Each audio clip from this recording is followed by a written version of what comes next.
Una thegio wa ihinda iritu riria rikoretwo rigumire biacara bururi-ini, kambuni ya Safaricom ni hotete gutua mikwa na guthondeka faita ya shiringi bilioni 26 na milioni 200 kwa ihinda ria mieri 6 mihituku.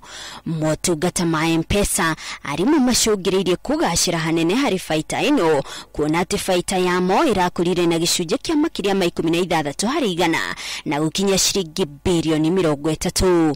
Nayo faida ya internet kana data ikiongerereka kuma shiringi makiria ma bilioni 13 kinyagia hakuhi shiringi bilioni 18 kahinda-ini kau ka mieri 6. Nayo faita ya kuhura thimu ikiongerereka kuma kuri shiringi bilioni 45 kinyagia shiringi bilioni 47. Safaricom ihotete gwitiria urugari wa kiuteti guku kambuni nyingi ikiuga ikoretwo igithondeka hathara kwa ihinda ria mieri 6 mihituku.